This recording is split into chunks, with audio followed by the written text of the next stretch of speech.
everybody. Welcome back to the show. You're watching Variety Talk Live on the Roku channel, and I am your host, Linda Leak.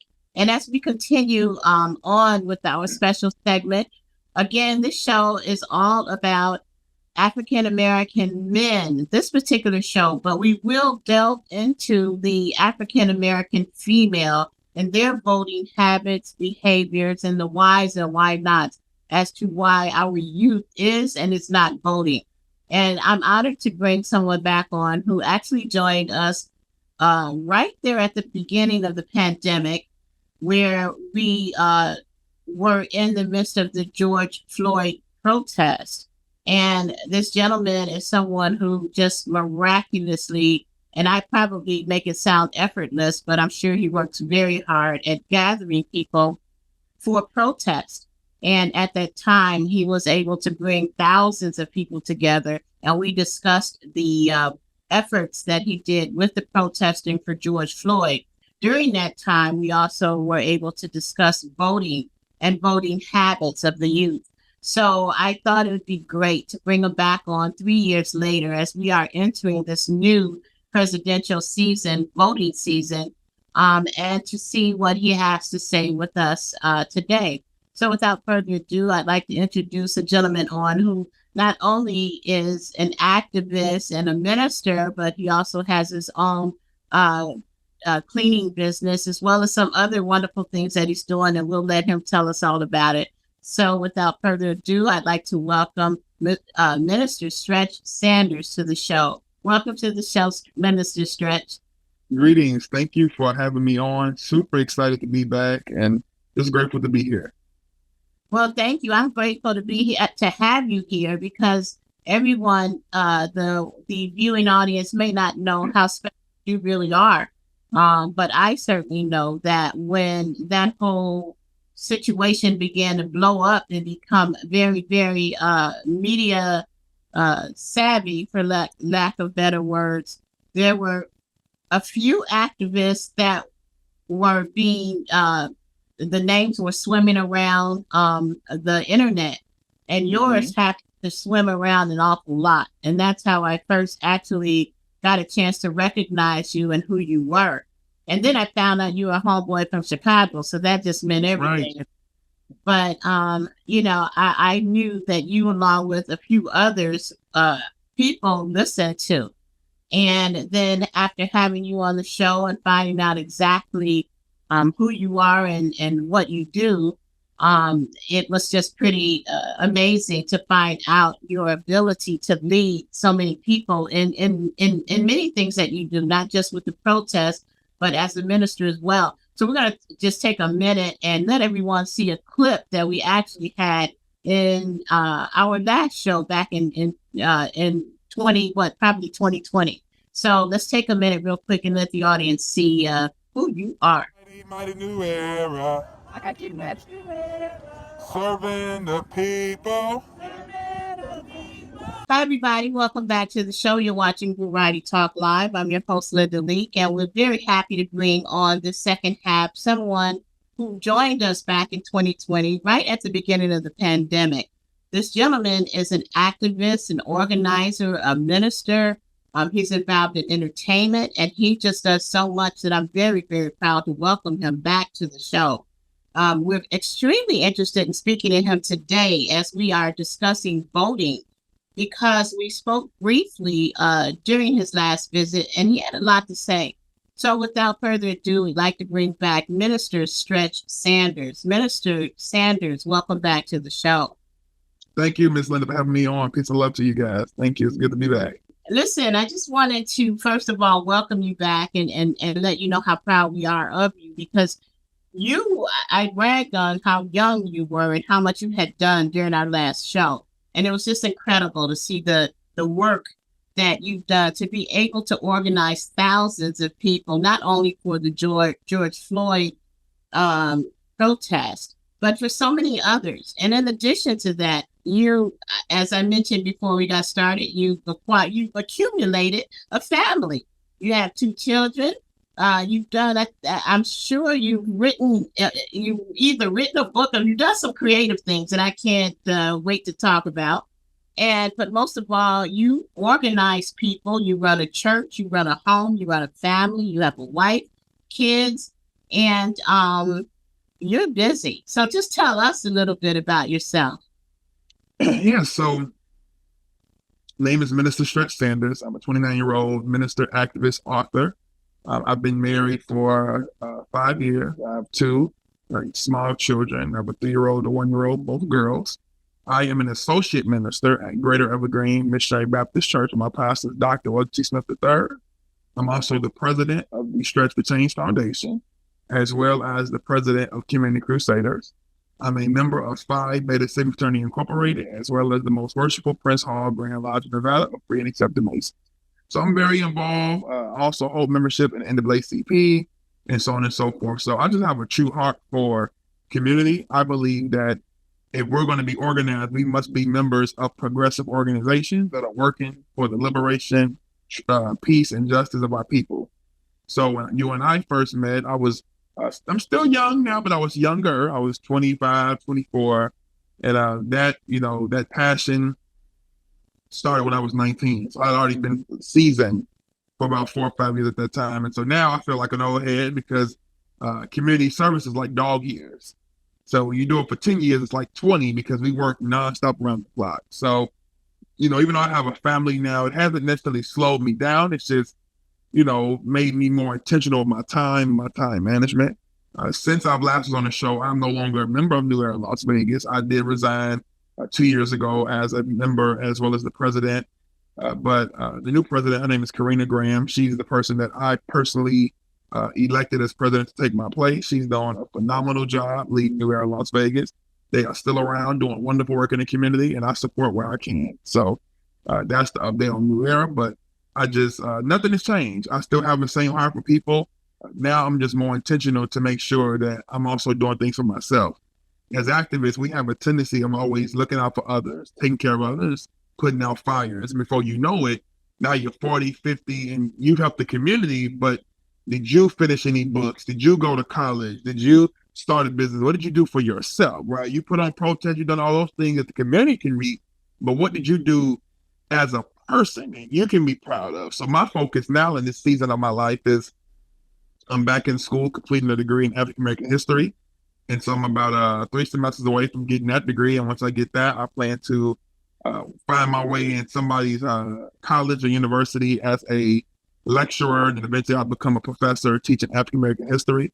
So that's a newfound passion of mine. I've turned that passion into a YouTube channel and social media movement, which is called the Las Vegas Neighborhood Historian, bringing you some history that's local and national. My focus is Black history, but I'm getting ready to start incorporating history about Las Vegas in general. We have many historians, African American history historians, as well as just general historians of culture in Las Vegas. And it's not a whole lot of people my age. So I'm all about representation. There's a young man right now that doesn't even realize that being a historian is an actual legitimate career. And so I'm always taking pride in anything I do because me being a 6'10" Black male, I don't fit that mold. I'm not supposed to be an activist. I'm not supposed to be an entrepreneur. I'm not supposed to own a business. I'm supposed to be on somebody's court dribbling a ball. So I've always taken pride. Anytime I've been on TV or done anything of significance, I've been proud to do it because I'm not just representing Minister Stretch. I'm representing every young Black child that's being told, male and female, because you're tall, you should play ball. Because you're tall, you should play sports. And even though I did play sports in my youth and adolescence, that was not my passion. That was not my calling. God had a higher calling. And I still get people to tell me, man, you wasted your height. I'm like, how did you waste your height? You little. Are you soccer or riding a horse? So I don't have to play something or fit in a box. And if you know anything about Minister Stretch, that's my whole MO. I'm not to be controlled. I'm not to be put in a box. I don't laugh if it ain't funny. I don't scratch if it don't itch. And I don't sing if I don't like the music. So that's a little bit about me. And again, I'm just excited to continue this conversation. And this year is significant because this is the 10th anniversary of my activism and advocacy. So I'm really excited for any interview I'm doing in this season because I get a chance to celebrate the things I've done for 10 years and also recognize those who did it along with me because I'm at an island. Somebody stood by me, supported me all the way to this point. So I'm very grateful. Well, we're grateful to just get that earful, and I certainly appreciate that. I want to give you said you're not with New Era any longer, and there's a new person heading that up. However, I want to just play a quick clip and let everyone see the thousands of people that you were able to organize, and just something very simple. So we're going to play that clip and we'll be right back.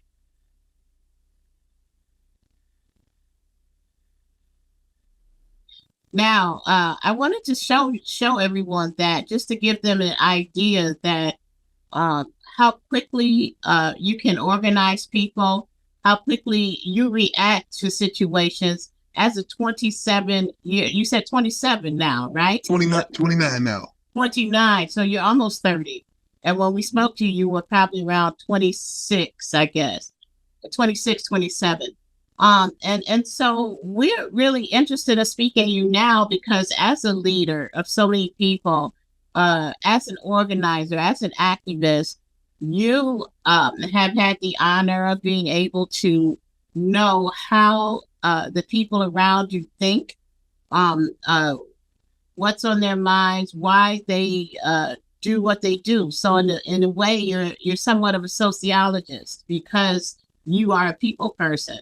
And so what we'd like to do today is talk to you about the thought processes of those who are 30 and under, particularly as it relates to voting. I know we touched on it recently, and we had an opportunity to talk a little bit about it during the pandemic. And it stuck out in my mind because you mentioned to me that many young people don't vote. And I want to take that a step further and find out why. I'm on a mission and a campaign right now to find out why. Because my mother was a civil rights activist. And so I came out of the womb with a picket sign in my hand. And so it's almost like breathing air to me when it comes to voting, because it was the way that it was drummed into our heads as far as the sacrifices that so many people made in order for us to be able to have that right. And so it's really interesting to me, and I'm learning so much more to find out about what people refer to as the Z generation or the millennials, why they choose not to vote. The two people we had on prior to you really gave me a lot of information. And my mission is ultimately to try to change that because on a personal level, I feel that everyone really, really, really should vote. And that's just on a personal level that I had in order for us to maintain and have a democracy. My personal feeling is that your vote really does count. And in order for us to maintain that, because it is being threatened, I want to see what I can do on my level to help make a difference.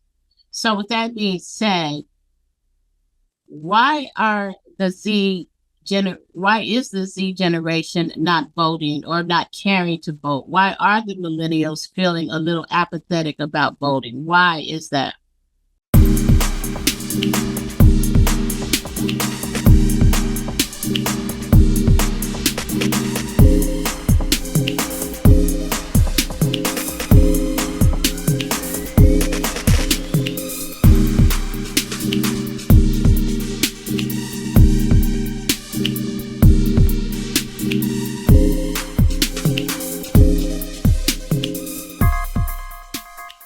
Hi, everybody. We're back, and just really happy to have Minister Stretch Sanders answer this very, very important question for us. So, Minister Stretch, what is going on with people with the Z generation and the new millennium generation as to why they feel that their vote is not important? What's going on?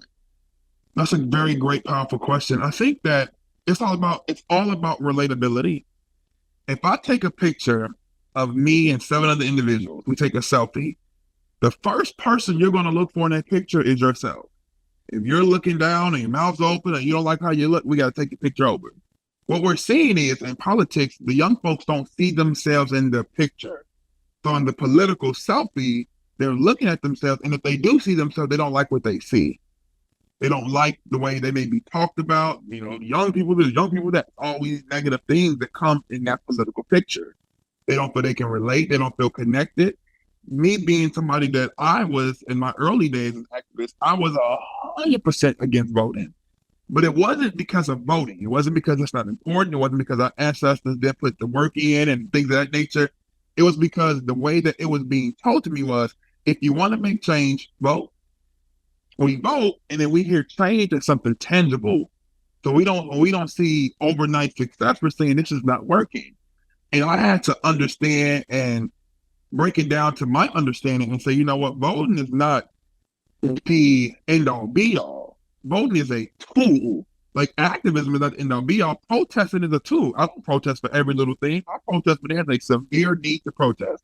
Protesting it's like acceleration. When we're not getting no answers, when we're not cooperating, we're going to protest. But there's steps to it. So voting is just one of those steps. But I do understand the young people. I'm not Gen Z, but I am the last end of the millennial era.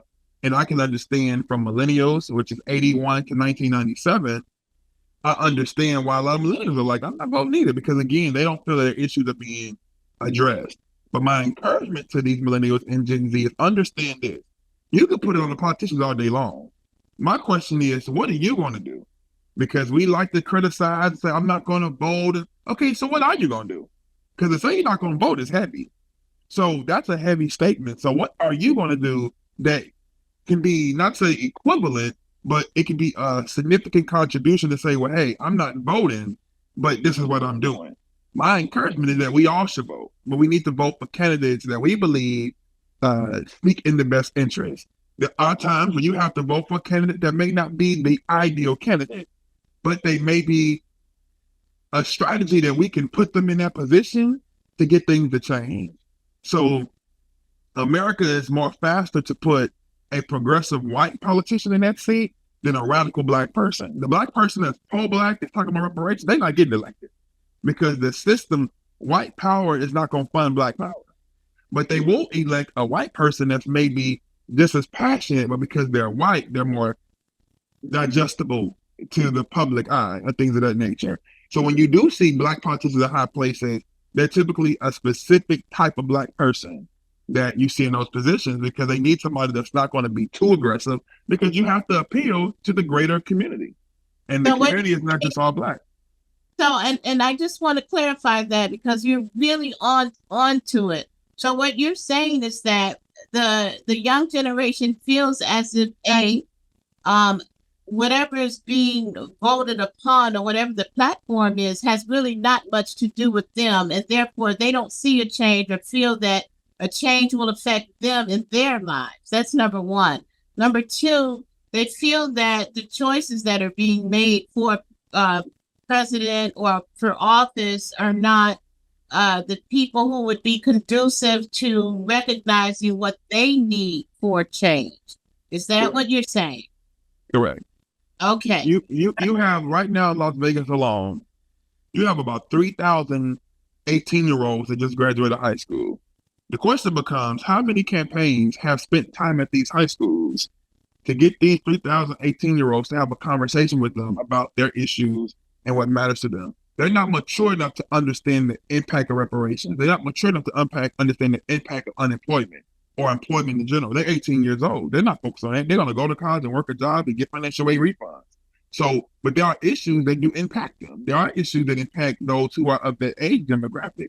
We need to make sure that not just the politicians, but even the activists, that we're advocating for things that young people want. The only way you're going to know is you have to go to them. We have to learn how to turn the community into classrooms and go to the people directly and ask them, what are some things that you guys want? We also live in a technology generation. These young people are on TikTok and Instagram. Are we doing different things to appeal to that generation? If they don't see themselves in the picture, they're not going to relate. It doesn't matter who else is in the picture. It doesn't matter how you convey the message. They have to feel connected. And that's anything. You have to provide buy-in. If there's no buy-in, there's no investment and there's no action. And that's it. And that's our cliffhanger right there. And we're going to pick this right up again in our show next week. But it won't be a focus only on the African American male and youth. We're going to bring women in because by the time the audience sees this show, we have a new president who was nominated, and President Biden has stepped aside. And so we will have a show next week that will address that as well, and female voters. Minister Stretch, you have given us an awful lot to think about, to digest, and we're going to pick back up again in terms of what is it that the youth needs and who's listening. And that was my next question. So thank you for addressing that. And we also want to let everybody know that they can come to you if they need cleaning services, right? Yes, they can. Oh yeah, it's clean.com is my cleaning business. Oh yeah, it's clean. We only do commercial. We don't do any residential. But we can refer to somebody if you have any residential needs. All right. And we'll talk a little bit more about your book and all the other things that you're doing next week. So thank you for joining us. And we are definitely out of time. We appreciate so much your input. We have to know these things so that we can all communicate and put these links together and then just, make this happen successfully. So have an enjoyable evening, and we look forward to seeing you next time on the next show. Thanks for joining us. Thank you so much. All right. We'll see you soon, and we'll be back in a moment. Hi, everybody. Welcome to the show. You're watching Variety Talk Live. I am your host, Linda Leak, and we're happy to have you back. This is a continued series as we continue to enter this political season. We are very, very interested in finding out what America thinks.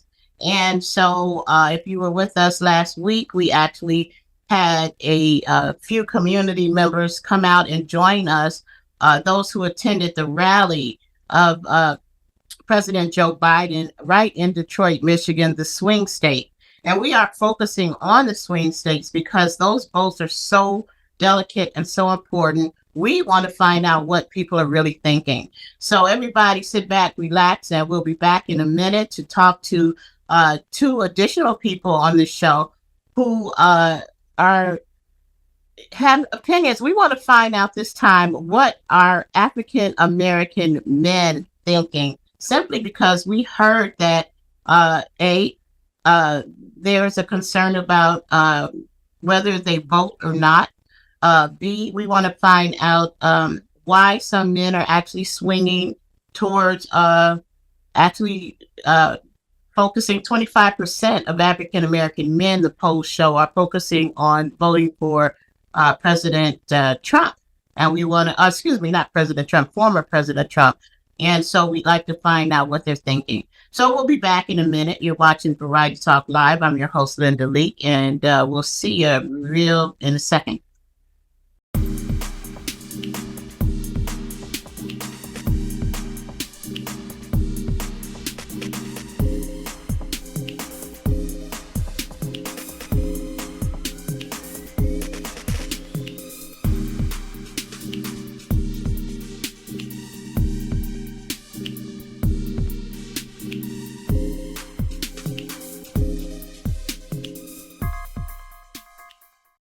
Hi, everybody. We're back, and I am very, very happy to share with you today two gentlemen who are in the entertainment industry. One has joined us earlier, right before the pandemic, in fact, and everybody, he'll give you his perfect name, and he'll make sure that he always corrects me on it, okay? But he's like the OG of hip-hop, and so we'd like to bring him on. People would like to refer to him, or AKA, as G-Man. And this gentleman has worked with the Jackson 5 in doing music and work. He's just done an awful lot in the industry, and everybody in hip hop knows him. And that's the reason why we brought him on. We want to have an older point of view, but from a young mind, because he's around young minds all the time. So he's going to share with us what young people are thinking as we continue to focus on the African American vote as well as the youths. So G-Man, why don't you join us? Hey, how you doing, Linda? It's a pleasure to be Welcome here. to the Thank you show. for having Welcome me. to the show. How's it going? First of all, we're happy to have you here. We know you had a few bouts with your health, but I'm glad to see that you're back and you're healthy and you're whole. Yeah, I'm actually recovering from throat surgery. I had some thyroid issues that had to be taken care of, so that's why I sound like my brother Tone Loc. And my voice is healing, So, but with that being said, uh, excuse how I sound. First of all, I'm no It's real catchy, you know. I, my name is the original G-Man of hip hop. I'm actually the man that named hip hop in 1975, starting hip hop in 73. But the history goes back to where everybody has the right to their own truth. And my truth is, and with the affidavits legally to back it up and to prove it, and all the Google searches and AI now jumped on it, showing that I am the man documentally, the man that came up with the terminology hip hop. But with that being said, we're talking about the election. If we look at over the last few presidents that was in the House, that's going back to George Bush, there's been a roller coaster of African American men that have vote and some that haven't voted and some that have swinged and went to the side that you would not commonly think that they would go to. With this election here, I myself, as a citizen of the United States, I looked at what happened with Donald Trump the first time and what happened after Donald Trump. So I have to be candid and tell the truth. I don't get caught up in the politics. I'm an entertainer. So if I was, let's say, if I was booked to do a show for the Democrats, I would do the show. If I was booked for the Republicans, I'd do the show and have, and so my mindset is, but by watching it, by being impartial to the whole political process, I deal with reality. See, most people get caught up with emotions. They get caught up with their personal agendas. I need this to be done. I need that to be done. No, I get caught up with what's right, what's wrong, and the spiritual side of things, how it's supposed to be. And Okay, so what do you consider to be right and wrong in terms of what? Well, first of all, before we even go there, we spoke just briefly about what's important to African American men, the youth that you deal with every day who are in the entertainment industry in hip hop. Number one, why the ones that choose not to vote? Why are they choosing not to vote? because they three perspectives. One, they feel like they're not being heard or respected.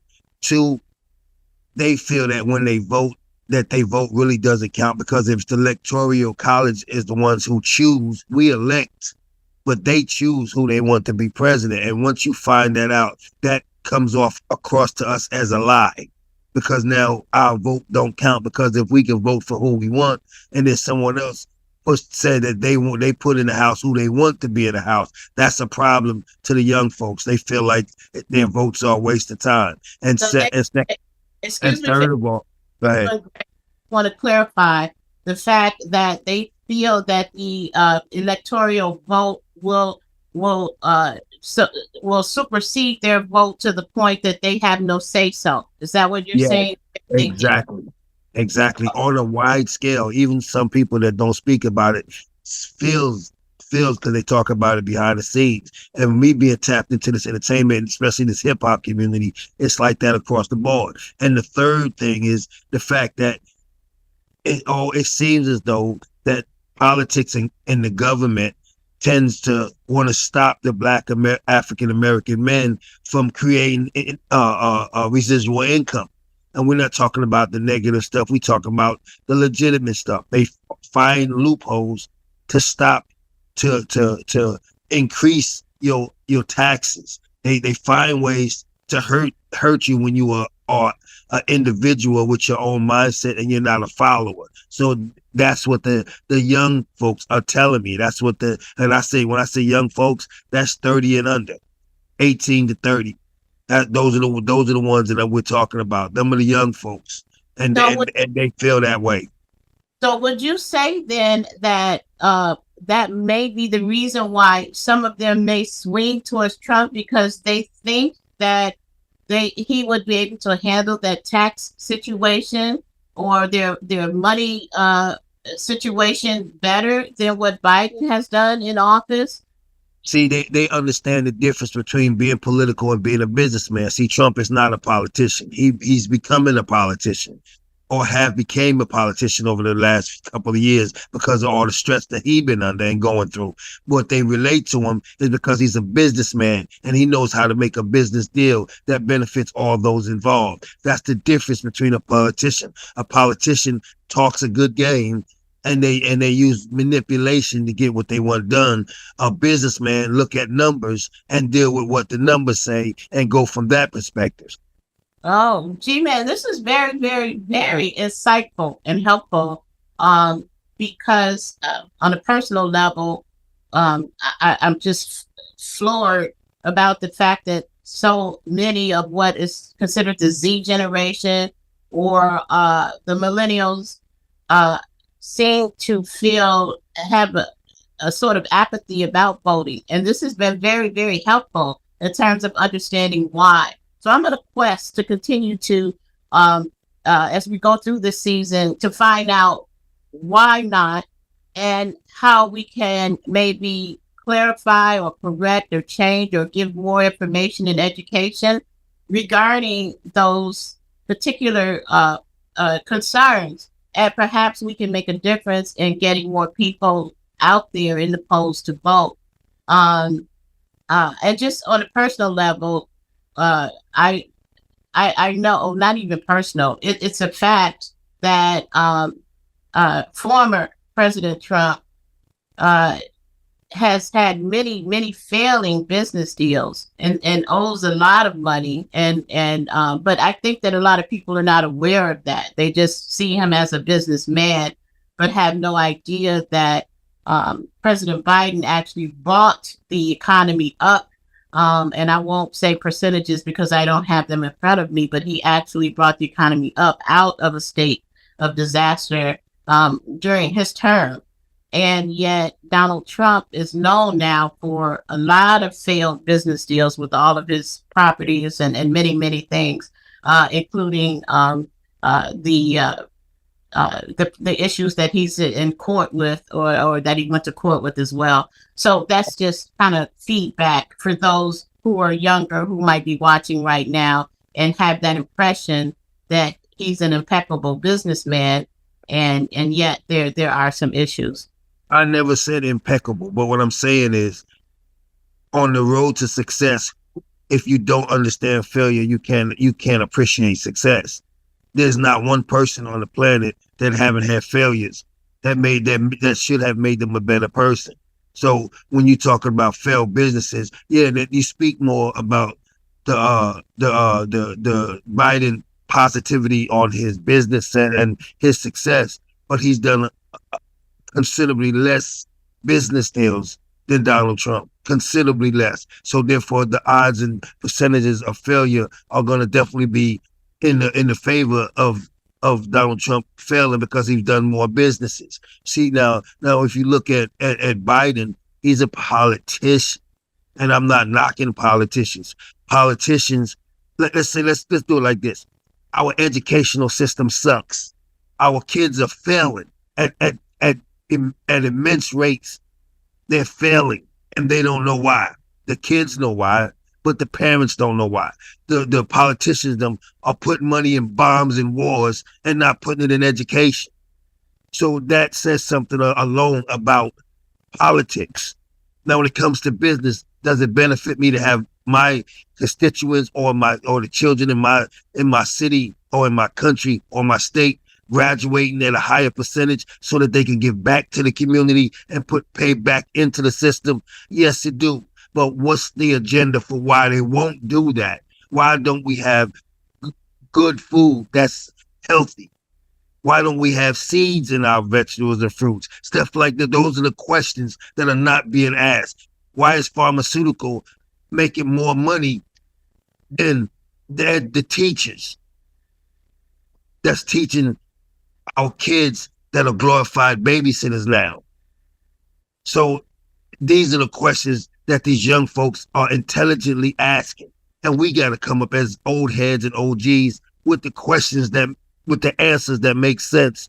We got to blame the government because they're the ones in control. You can't discipline your kids. But if you do something, say you hit a cop, you're going to get hurt, beat, take to jail, maybe killed in some instances. But if you spank your kid, you go to jail. You can't discipline your kids, but they can. See, these are the things that our society is overlooking and is being overshadowed, and they're putting a veil over your face so you can't see the reality. Let's talk about it. Well, Why is our medical system in such a deplorable state? They charging you to take care of you. When you sick, sometimes you can't help it. But if you don't have insurance or a lot of money, you get told to go get out of their building respectfully. They won't see you. Let's talk about that stuff. Well, you're doing an excellent job of sharing with us exactly the concerns that you and others have.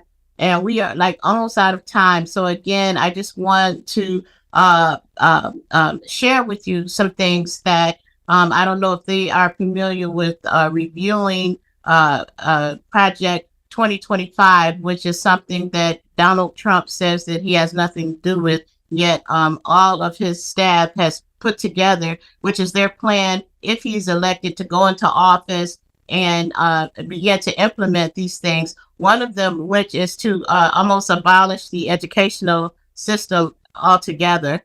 And the other one is, of course, to get rid of the Obamacare, which was something that was brought in by the Democratic group to make sure that everyone did have health care. So many of the things that it sounds like the youth are concerned about, the Democrats have already implemented and put into place, and the new regime plans on coming in and tearing it down.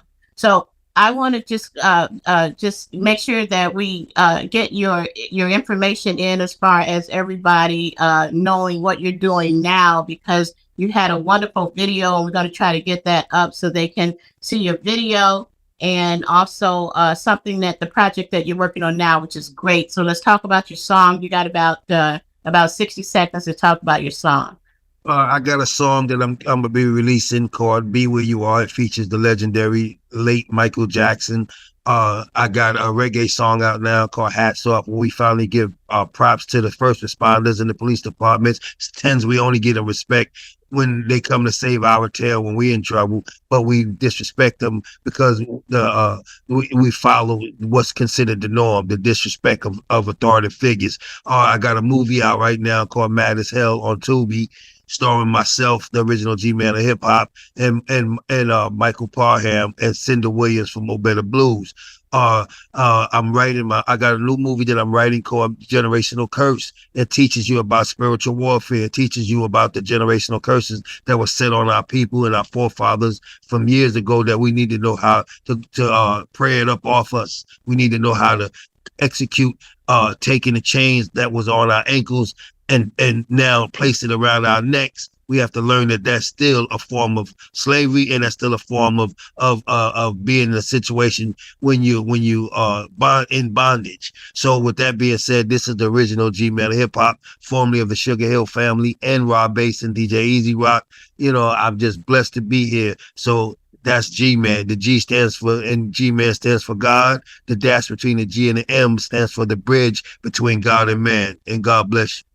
Oh, God bless you too, G-Man. You did wonderful. And thank you so much for joining us after your recovery, as you are recovering. And everybody, make sure you go out and check out all of this. Just look up the original G-Man and you can't miss it, okay? You got all this information, and we will be playing some of your music in between and during the show. So thanks, G-Man, for sticking in there with us. And we wanted to have you and our next guest on together, but it looks like with the time's sake, the way we're going to do it, if you can hang around there in the room, then do so. But we're going to bring on your wonderful friend, Trill Will, next. So everybody, hang tight, watching Variety Talk.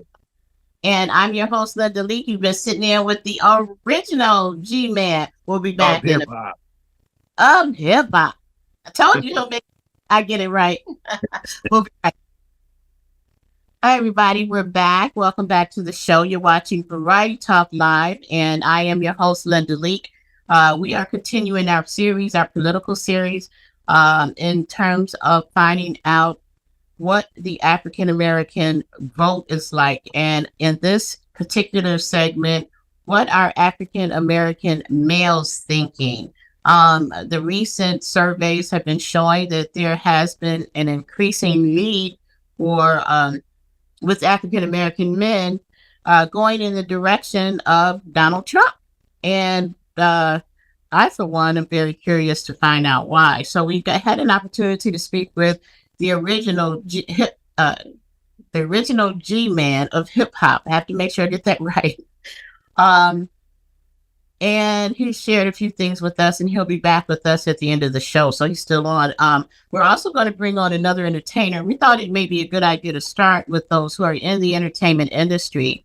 And so we're bringing on also a gentleman by the name of Trill Will, who will be sharing with us all of his artistry as well before we close out this segment.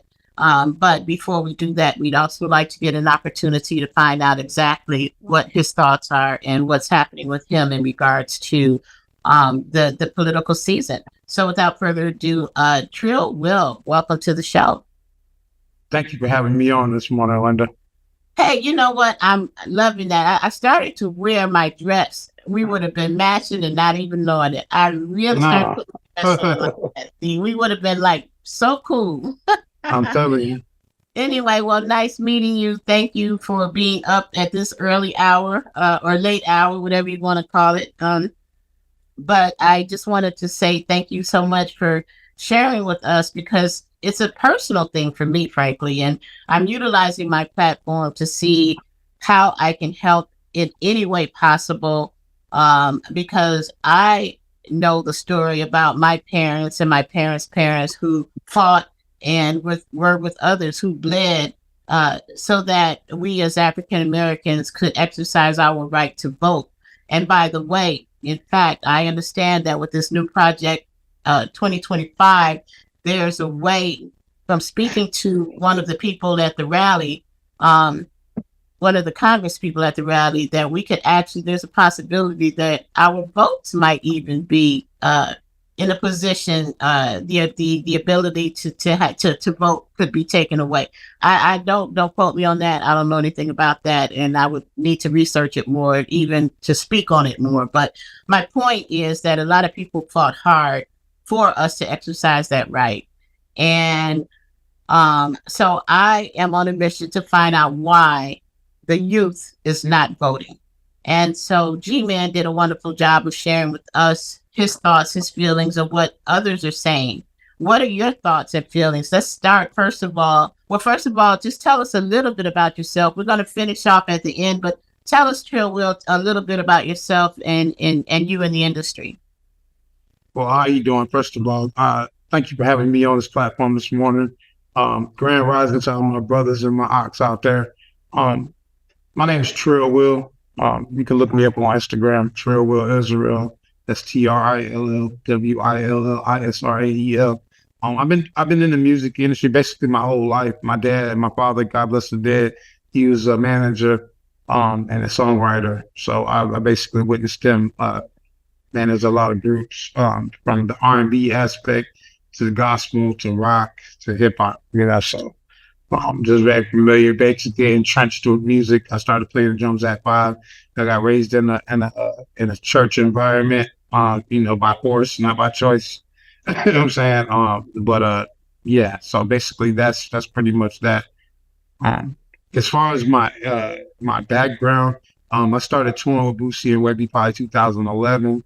That was the beginning of my professional music career. I've been writing songs since I was probably 10 or 11. Pound songs, stuff along those lines. I've worked with everybody from Pimpin' Ken, shout out to my brother Pimpin' Ken, to Webbie, Boosie, to some other people. But shout out to Lil Durk as well, and shout out to the rest of the family. But right now I'm working on my company that I just acquired this year, Worldwide Collaboration. Even though I have other companies, GFM, God First, Family Second, Money Third, that we see on the chain here. Those are my principles that I stand on, the three basic principles that I stand on my square with each day. So that's just something that I hold dear to my heart, and those who have a like mind, they also share that as well. All right. Well, thank you. That definitely, you managed to get a lot of that out in this little bit of time. So thanks for sharing with us. And before we leave, we're going to make sure we let the audience know what you've got going on now, so that they can make sure that they look you up and get a chance to hear your music. But let's move forward with what your thoughts are in regards to voting. Do you if you're okay with me asking, do you vote? So the short answer is no. And then I'm gonna tell you why. Because I'm a convicted felon, and being in Florida as a convicted felon, you really don't have the right to vote. And that's something that we got to really look at. If we're going to start anywhere, we got to start there, because that isn't just because I have a convicted felony does not mean that I should not have the right to vote if I was looking to do so. Now I have to interrupt right now, and I work on to try not to ask too many questions, but this is right in my head. How could it be that a convicted felon is not allowed to vote, but a convicted felon is allowed to run for president of the United States of America? I'm really trying to understand this. Well, as far as I know, he has some level of immunity being a president. So that's a whole nother conversation. Yes, it is. Yes, it is. And you're right, because they have just extended that immunity to him. Prior to that was absolutely unbelievable. And in fact, the immunity is unbelievable. But let's move forward. You're right, because that is another subject for another day. But you go right ahead. So you're a convicted felon, and so the rule is that you cannot vote. All right. So in speaking to others, because you're in and out of this music industry every day, what are other people saying that do not vote? Why are they feeling that it is not important for them to vote? Well, first of all, I really would like to go back and kind of address where I was going with it before your comment. I interrupted your thought. Yeah, you're good. So what I was going to say is, as a convicted felon, does that make me less of a human? And does that make me, 2/4 of a human, or 2/5 of a human instead of 3/5? I mean, I'm just asking. This is a question. When we're addressing, Go ahead. Go right ahead. When we're addressing things of this nature, now we're invoking the Constitution, right? And so I'm supposed to have certain constitutional rights, and I'm supposed to be inalienable, but I have not witnessed that. Such as the Second Amendment rights, I have not witnessed that either. So I guess I'm less than. That's because in Florida and other places, when you go to prison, they put you in slave labor, and it's legal. It's something that I look at it as a blessing, because it kind of. Yes, that's correct. No, what do you mean slave labor? Exactly what I spoke on. You're being forced to work without payment. Okay. I don't know that there's another definition for slave labor. But what I will say is, I don't want to confuse slave labor with crop sharing, because a lot of the things that is labeled as slavery was really crop sharing agreements that were not beneficial for the people who are native of the land, which a lot of those people were related to myself, as a Cherokee indigenous background on both sides of my family. I can speak to that fact. You know what I'm saying? And those people who are aware of true history and not confused of which side of the ocean that they come from. This is our land, indigenous to us by birthright. But anyway, so my point is basically that once you create a situation where you are a felon, you're looked at as even less of a human than you already were looked at prior to catching a felony. To me, that's a major problem. That's a major faux pas. I don't think that I don't think that I don't think that the rights of civil rights have anything to do with it, more or less than human rights, right? So when you ask me about voting, you know how people think about voting, right? So a lot of people, they don't care to vote because they have been shown and proved that they cannot select anything, but they have been forced in a position where they can only elect, and even at that particular point, it's no longer even them that elects a president. It is the electoral college, as my brother G-Man has already pointed out. Shout out to the original G-Man of hip hop, by the way. He's the reason why I'm on this podcast today. Okay. But these are major issues. So, if you're not going to look at me as a human, then we have a bigger problem. We have a bigger problem than who's going to be in office. We have a fundamentally displaced, proposition where we've been situated where we cannot even choose how we're treated. So I'm a big proponent of getting back to the family unit. And the reason why I say that, because the destruction of every society, of every raised consciousness, has basically been the destruction of the family unit. So I really would like to get back to that. My brother G-Man hit on education. Education is first and foremost. You know what I'm saying? If we compare our education system to other countries, we're like bottom of the barrel. And the reason why is because it's easier to give propaganda to people who are not going to research it. I'm sorry, you want to say something? No. It's you. It's really important to hear what you're saying. Yeah, but so no, you continue to go ahead. Go ahead. Okay. Because I thought. Okay. So basically, I'll say this. I'll say that people are choosing to vote who they vote for, but I just pose a couple questions. Like, are you familiar with the Pledge of Allegiance? Yes. Okay, the Pledge of Allegiance, for which it stands. Now, let me ask you: in the Pledge of Allegiance, does it refer to America as a democracy in the Pledge of Allegiance? Well, I would actually have to take the word to go through each one of them, but I grew up saying the Pledge of Allegiance, so if you're asking me, have I taken the time to really understand what it means and decipher the words? Probably not, because at my age, I probably stopped saying the Pledge of Allegiance probably around, who knows, like 5th, 6th, 7th grade, I guess. And so I, as a grammar schooler who really does take the time to figure out what those words are. So, but what's your point? Well, my point is that America is referred to as a republic, if I'm not mistaken, and the Pledge of Allegiance, which is children and people everywhere are forced to quote and listen to growing up, whether you go to a baseball game or whether you're just in school. I remember at one point in school they were doing it. They don't do it in school anymore. Pledge the allegiance to the flag, to the United States of America, and to the republic.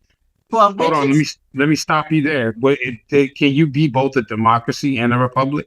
No, your point is very well taken. And to the republic for which it stands, one nation, under God, indivisible, with liberty and justice for all. You have a very excellent point. Who took the time to think about what that meant? And you're on to something else, which is even bigger, meaning that the new, the former President Trump is stating that he would like to see a democracy become a republic again. And so your point is well taken. We're going to take a quick station break just from that alone. That'll give us all something to think about while we try to make a little money here. You're watching Variety Talk live from Las Vegas. I'm your host, Linda Leak, and we're sitting there with Trill Will, who's got a lot to say. We'll be right back. Hi, I'm Charlotte Atkinson, financial consultant with Gnostic Solutions, powered by Appreciation Financial. I'm personally here today to invite you to learn more about financial empowerment. In today's world, Financial literacy is the key to success, and we equipped you with the information that you're going to need and that knowledge you're going to need too. Financial literacy is not just about the numbers, because it's about your hopes, your dreams, and your family's future. You are unique, so we will make a unique game plan just for you and your family. The tools that we're going to be able to provide you is how to get out of debt, how to plan for a retirement, where you should be investing, and so then you can stay retired and help your family's future get better. Huge shout out to Variety Talks for their new fall season that's coming up. Again, this is Charlotte Atkinson, and you can reach me at 937-901-5686 or at Charlotte@Nosnicta Solutions. Again, no business or family is left behind with Nosnicta Solutions. All right, everybody, we're back. And Trill Will, you left off on something I frankly didn't even really mean to go in that direction regarding democracy and the republic. And so I appreciate you sharing that much with us. So let me say this, because I did forget what I was going to say earlier. So that leans into probably maybe a broader view of what the youth is thinking. Is this a democracy? Is this my democracy, or is this a republic? Or what part of this world and what part of this political system do I really have a fair share in? And what you're saying, and you're leading off by saying, hey, look, I was in prison, but yet I was asked to work for no money.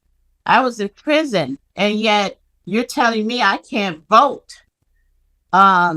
So you are actually an excellent example or help as well, because the numbers of African American men who are and have been incarcerated are staggering.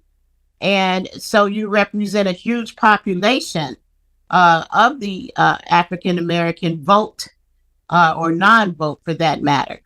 So you've been able to shed some real light on the subject in terms of, I don't want to call it apathy, but the lack of enthusiasm for voting, because we as young men don't feel like we are a part of this society.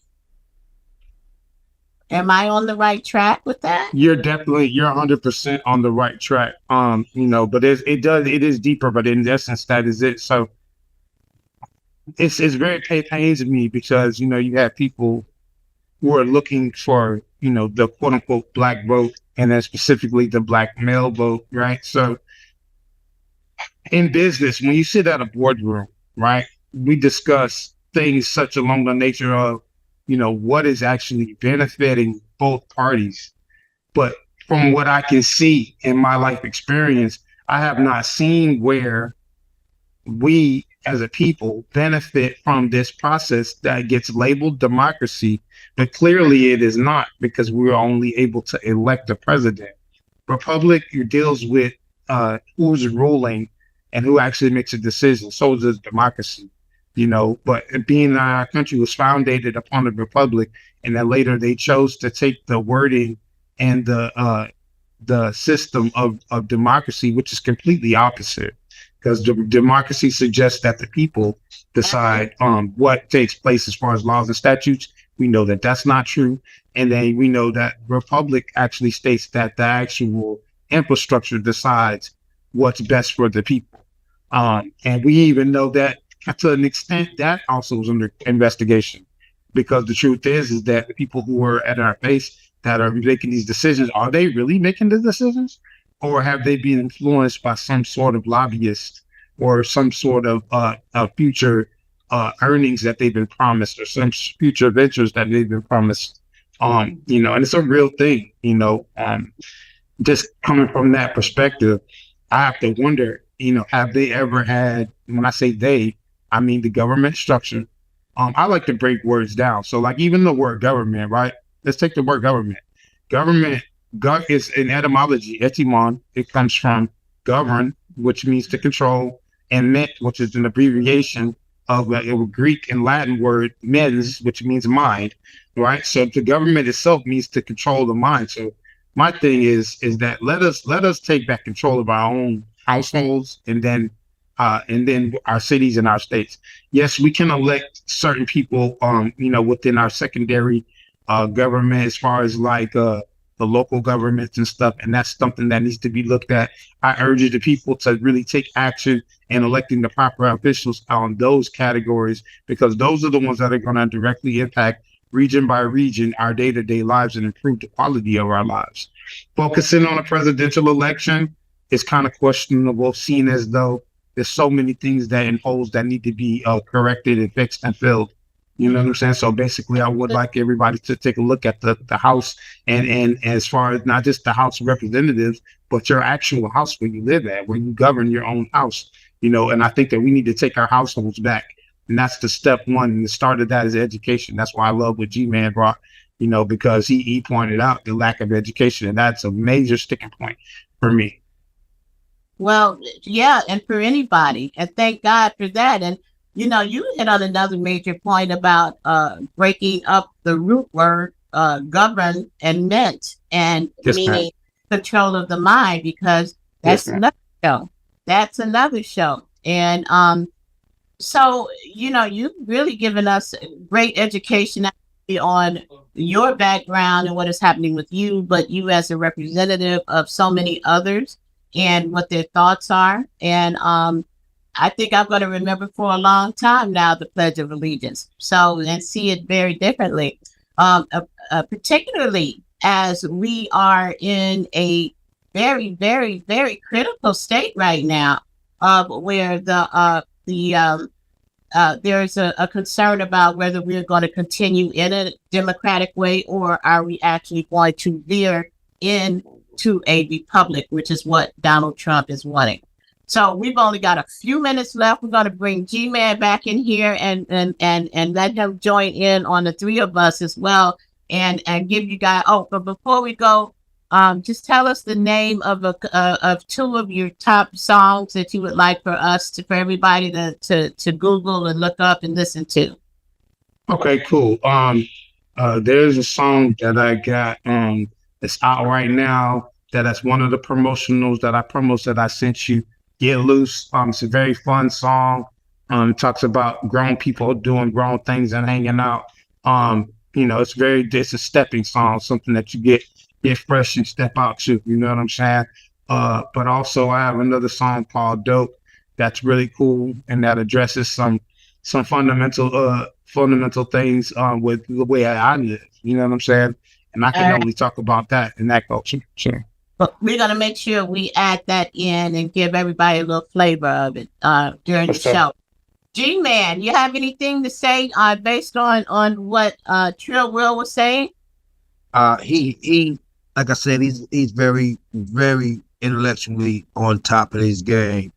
Only thing I would add, because he so elegantly put it the way it needed to be and explained the process and how things are supposed to be and how things are, contrary to the point.